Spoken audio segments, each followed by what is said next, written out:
Haleluya, puji Tuhan. Salam sejahtera bagi kita semuanya.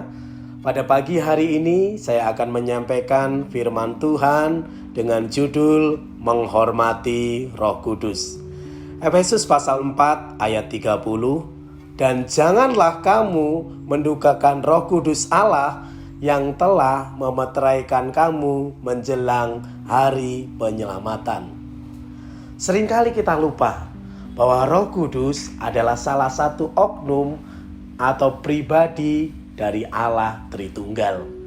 Kita sering memaknai Roh Kudus hanya sebatas kuasa saja, sehingga banyak di antara kita mengeksploitasi Roh Kudus tanpa memperdulikan perasaannya, kerinduannya, dan kehendaknya, bahkan arahannya bagi kita sebagai umat Tuhan.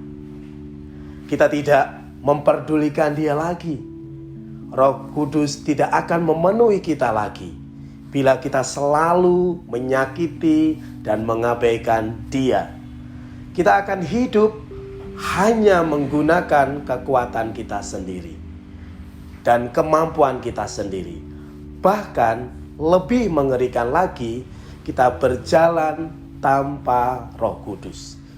Di zaman Bapa, yaitu mulai dari zaman Bapak Adam sampai zaman Bapak Abraham, Allah kita sepertinya hanya di atas, sangat begitu jauh.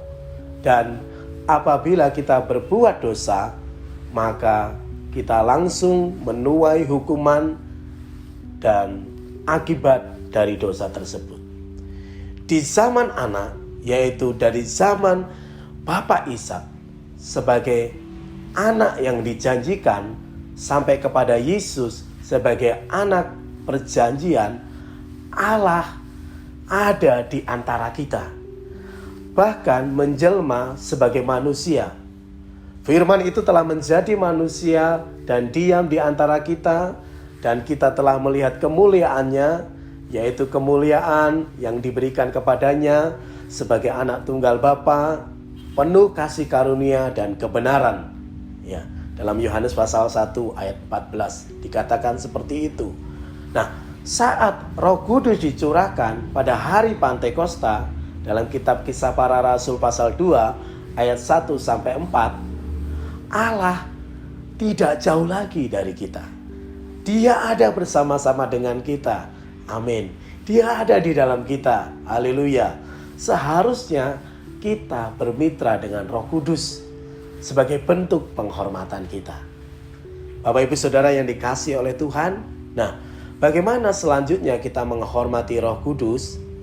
Yang pertama adalah kita harus mengasihi Roh Kudus seperti kita mengasihi Allah Bapa dan mengasihi Allah Anak atau Tuhan Yesus. Nah, yang kedua, saudara-saudara, kita harus peka terhadap arahan dan pimpinan, juga suaranya di dalam hati kita setiap hari. Dan yang ketiga adalah berkomunikasilah dengan Roh Kudus. Bermitralah dengan Roh Kudus. Haleluya, puji Tuhan.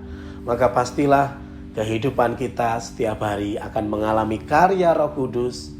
Dan terlebih hari ini, sepanjang hari ini, kita akan melihat kerja Roh Kudus yang luar biasa atas kehidupan kita. Puji nama Tuhan, haleluya. Tuhan memberkati kita semuanya. Amin.